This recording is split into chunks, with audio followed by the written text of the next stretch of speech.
I was beginning from talking about Professor Gree's paper. I think it's very good and it's very important that when we talk about U.S.-China relations, so my first point is actually the importance of we have the public opinion polls focusing on U.S.-China relations, because your research is based on some survey and some experiment, and which I think is very important. So here, what I'm showing here is actually a survey conducted, a binational survey conducted by a Japanese organization and China Daily. Next year will be the 10th anniversary of this survey. So this year, for example, I published an article. I used this survey and arguing about this survey actually sending alarming message to the two countries and also to the world, because over 90% of both countries, public, they holding some kind of negative images to each other. So in my article, I'm arguing about that when the public opinion is like that, it definitely influences foreign policy decision making. And the survey is actually not only just about public images. It's also, like I'm showing here, is covering a lot of different issues, from economic, from the territory issues to the evaluation of media coverage.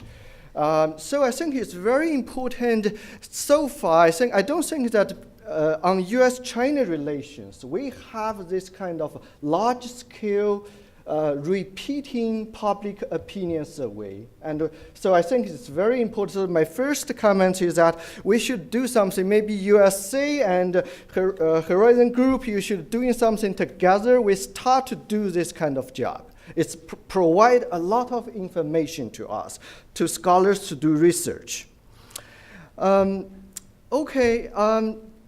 to the points that Peter has been presented, I think I have no disagreement on the two major comments you're saying about Americans and Chinese knowing very little about each other, and the ideology fills the gaps. I don't think I have different opinions, but what I'm trying to, I think my question is, like today in the morning, we talked a lot about the rapid growth of the economic relationship, people's exchange.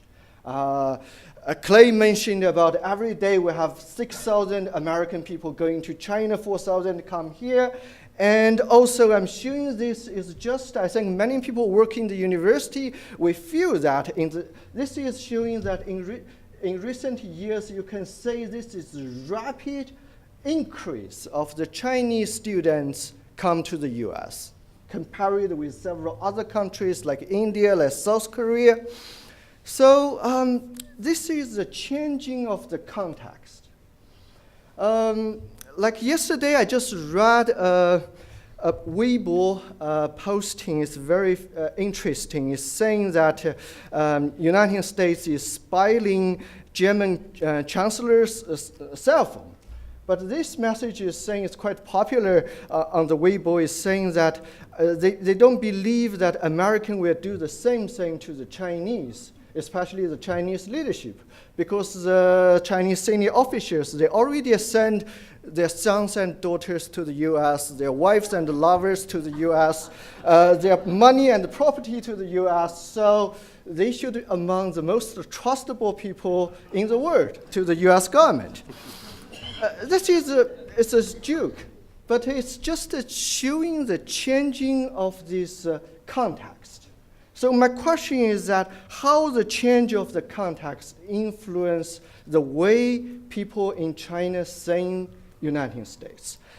Related with that, I'm just quoting, Hu Xijing, the chief editor of the Global Times. He recently saying that all the public intellectual in China are pro-US. In China now, some people are even worried about that because that there's more and more, especially in the social media, they have different kind of message about United States, and people knowing more about US. And also related with what you are talking about, the century of humiliation, I think I'm totally agree with you. I think I was the first person to agree with you. This kind of historical memory played a very important role. I published a book on that. But I'm just trying to say that the historical memory plays a different function in U.S.-China relation and Sino-Japanese relationship. And especially the question is, I think for today's many Chinese, their attitude towards U.S. is also based on the U.S. current foreign policy. And they somehow believe that the national humiliation provide a very important foundation. But they somehow consider United States is taking a containment policy to trying to somehow is like block China for rising up. So that is the major reason causing a lot of the anti-US sentiment in China, I think. Okay, so I will quickly go into Professor Lynch's presentation. I think I have no problem with your major statement. Actually, two of us, we talked yesterday over the dinner table. This morning, I think we also talked about the concept of assertiveness. And I remember Professor Lampton also mentioned about maybe this is something debatable concept. But what I'm trying to say is that maybe there's another way we look at, because today we talk a lot about China's assertiveness. There's a different way to look at it. So my first point is that maybe China hasn't changed that much, but because China's rising up, now it's getting more muscles. So the way Americans or people outside China say China has changed significantly. It's like today, because no matter what China did, people were saying it differently. In my recent article, I gave an example. Do you know when was the PLA conducted the last battle? It was in 1988. It's between China and Vietnamese. And it was under Deng Xiaoping's leadership. So my question is, if the same kind of event, the same kind of military action is happening today, how people will respond to it. So whether Deng Xiaoping is more aggressive, more assertive compared with Hu Jintao.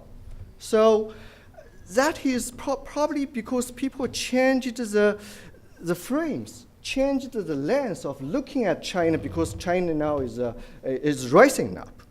Another question I think I just quickly, because I don't have time.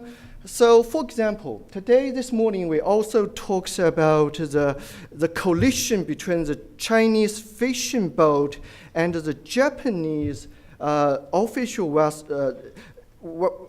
ships that in 2010. But this issue,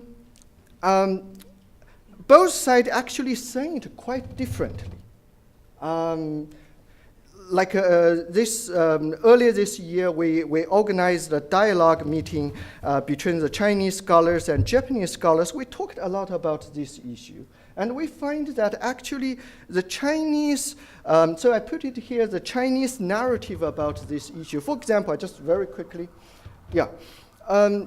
the Japanese television station showing a video of how the Chinese ship collide with the Japanese official vessels, but it's only showing the last 2 minutes. The Chinese experts were saying, okay, if you show the last 10 minutes or 20 minutes, you were probably saying quite different story.